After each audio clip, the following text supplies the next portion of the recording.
Well, hello everyone, and thank you all for joining us again this afternoon. Today, in addition to our IDPH Director, Dr. Ngaze Ezike, I'm here with our Illinois National Guard Director, Brigadier General Richard R. Neely, and Dr. Omar Latif, the CEO of Rush University Medical Center.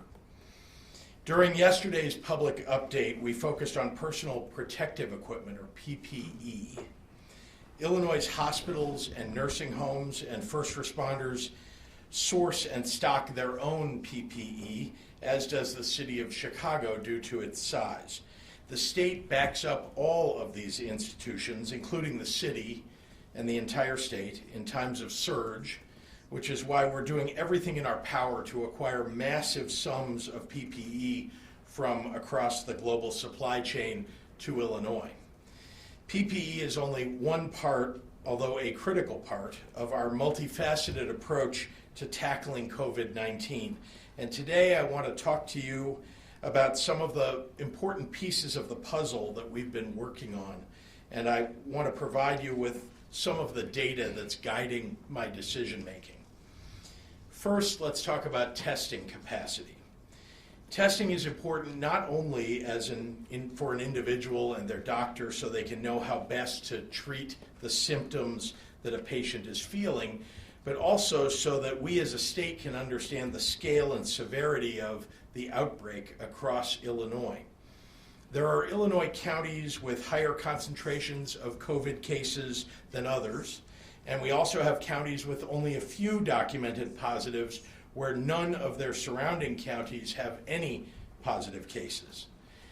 Testing helps demonstrate the actual reach of COVID-19 and informs us how we can potentially isolate the outbreak even as we work to flatten the curve. In the words of the Director General of the World Health Organization, you cannot fight the fire blindfolded. We cannot stop this pandemic if we don't know who's infected. Test, test, test. In February, we were among the first states to bring our own state laboratories online, providing us with critical early capacity. At the time, we were able to run around 50 tests per day.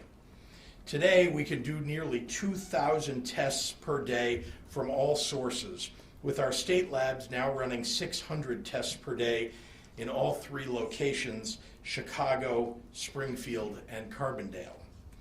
A lot of work has gone up into building up our testing capacity, and there's still a lot more work to be done. On Sunday and Monday, we began drive-through testing at 4 state and federal facilities. The Illinois National Guard opened our first entirely state-run drive-through testing facility in Northwest Chicago, the Harwood Heights community-based testing site. This site is designed especially to collect specimens from our healthcare workers and first responders, and at current capacity, they can collect 250 specimens per day. Senior members of the U.S. Department of Health and Human Services were out to survey that site this last weekend, and they called our setup a national model that they hope to replicate in other states. I want to commend Brigadier General Rich Neely, our National Guard soldiers, and our teams at CMS, DPH, and IEMA for their exceptional work bringing this site online. Over the last few days, federal HHS has also set up sites in Bolingbrook, North Lake, and Joliet with private partners Walgreens and Walmart. These sites can run close to 100 tests per day as is, and up to 250 each with expanded staffing. Here in Illinois, our residents also have access to 4 commercial labs and 15 hospital labs that in total average about 1,500 tests per day on top of our state lab output. That's, of course, on top of the 600 per day that we run at our state labs.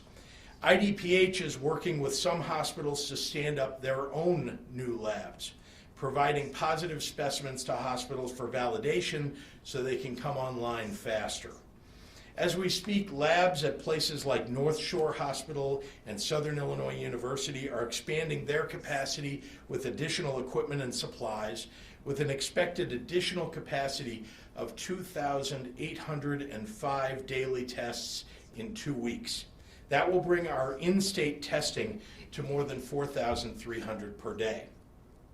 Now, even with this rapid expansion, we still need tens of thousands more tests to get an accurate picture of our state.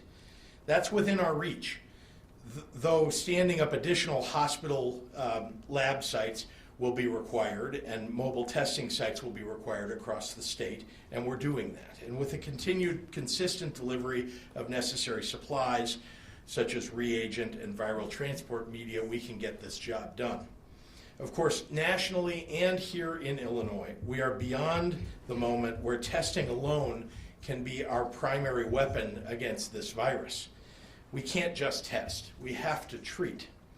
It's true that the vast majority of people will recover from COVID-19 on their own without hospitalization and without a specific therapy. But what we need to do is to ensure that our healthcare system can fully support and care for those who won't easily recover. One aspect of that is our healthcare workforce, those on the front lines fighting COVID-19 every day. And I'm very proud to say that since my call to action this weekend for those qualified to join the fight, we have had hundreds of nurses and doctors and other healthcare workers reach out to us and let us know that they are interested in helping. The application went live yesterday, and in just 24 hours, we've already received 180 applications from individuals ready and willing to rejoin the healthcare workforce. I encourage anybody who's interested to go to our coronavirus.illinois.gov website, and you'll be able to access the necessary forms for IDFPR to join our healthcare workforce. Another piece of this puzzle is our hospital infrastructure. Right now in Illinois, we have about 26,000 non-ICU beds, of which nearly 13,000 are currently available. We have nearly 2,600 adult ICU beds across the state, of which about 1,100 are currently available. Those numbers are fairly standard, but we know that they will not stay that way. I want to take a moment now to provide you with a fuller picture of what we could be dealing with in the near future. As I've said, you deserve honesty and transparency on the gravity of our situation and the reasoning behind the aggressive measures like the stay-at-home order that I've put in place. In our worst-case scenario projections, that is, without the stay-at-home order, in 1 week, we would need over 2,500 more non-ICU beds and 800 ICU beds than we have in existence in the entire state today. Further still, in 2 weeks, we would need over 28,000 additional non-ICU beds and over 9,400 additional ICU beds. That's untenable. The board next to me offers a moment-in-time snapshot of our current capacity and how these projections would stand up. As you can see, what we've seen in other countries of COVID-19's ability to overwhelm the system could happen here too. We are not immune. But again, those are worst-case scenario projections with no interventions. Instead, what we've done already in Illinois is put in place a two-pronged approach to make sure a worst-case scenario does not become our reality. First, we've put in place protective measures to suppress the spread of COVID-19. That's our stay-at-home order, limits on gatherings, closing our schools, closing restaurants and bars, and social distancing guidelines. These are the steps that we've taken over the past 2 weeks to flatten the curve and prevent too rapid an increase in new cases. Second, we're working to increase our healthcare capacity overall statewide so that when we do arrive at our next phase, we will have the capacity to meet that much greater need. IEMA and DPH have taken a multifaceted approach to increasing capacity.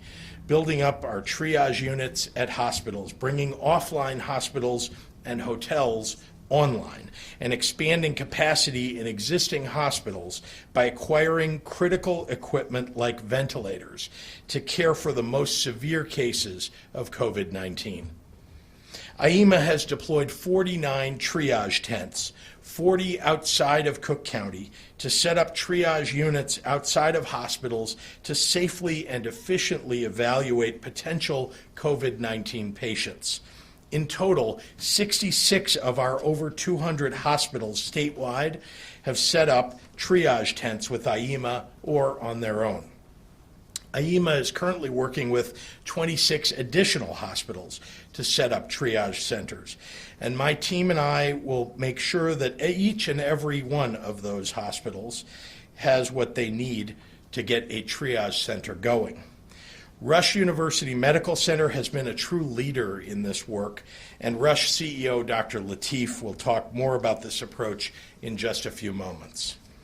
IDPH, IEMA, the Illinois National Guard, and the U.S. Army Corps of Engineers are in the process of investigating closed hospitals that could temporarily reopen to support our COVID-19 response. In a worst-case scenario surge, the state would turn existing hospitals into almost entirely COVID-19 response hospitals, moving non-COVID patients to other hospitals, including these re-outfitted locations. The number one difference between a standard bed and a COVID-equipped bed is a ventilator.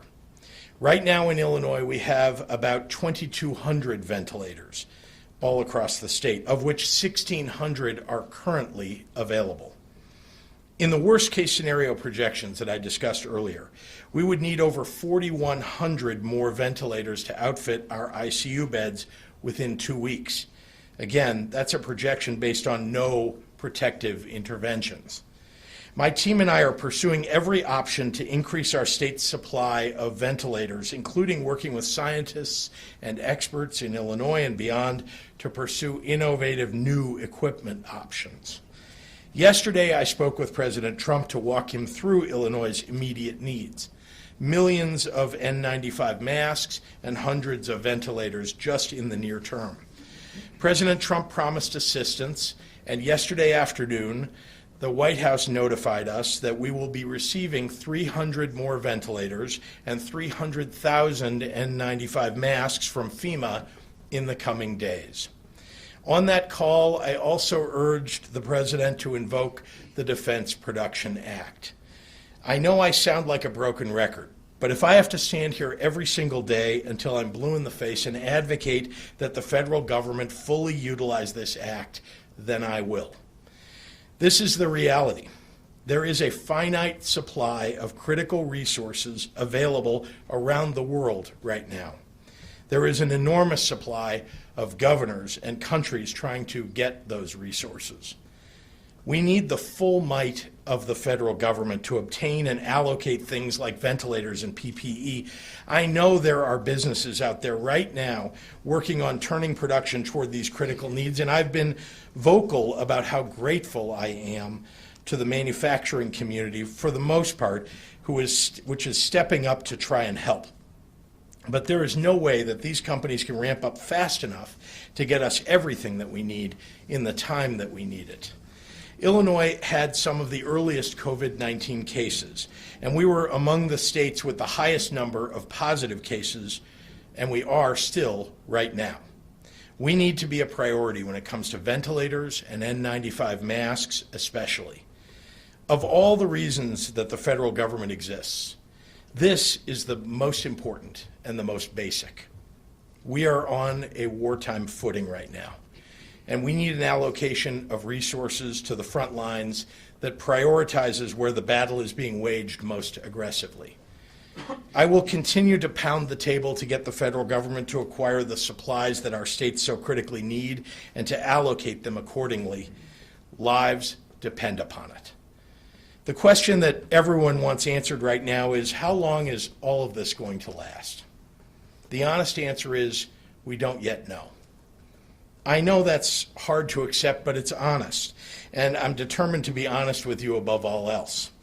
The battle against this virus is a daily struggle, and our best minds and our bravest souls are suited up against it. I have tremendous faith in their ability to conquer it, but we have to give them the time and the space to do what they need to do. I want to be 100% clear about what will drive my decision-making in the weeks ahead. Science. I understand how difficult it is to see the economy slow down and watch friends and neighbors laid off from jobs. Those concerns keep me up at night too. But I will say again, you can't have a livelihood without a life. As long as Americans still have breath in their lungs, we will find a way to survive and thrive. We can revive our economy. We can't revive the people that are lost to this virus. Finally, there has been some talk over the last 24 hours by some about who this nation might be willing to sacrifice to COVID-19 for the sake of our economic interests. Well, in case there's any doubt in your minds, I'm not willing to sacrifice anyone. There is no life in this state that is more or less precious than any other. No person more or less worthy of saving.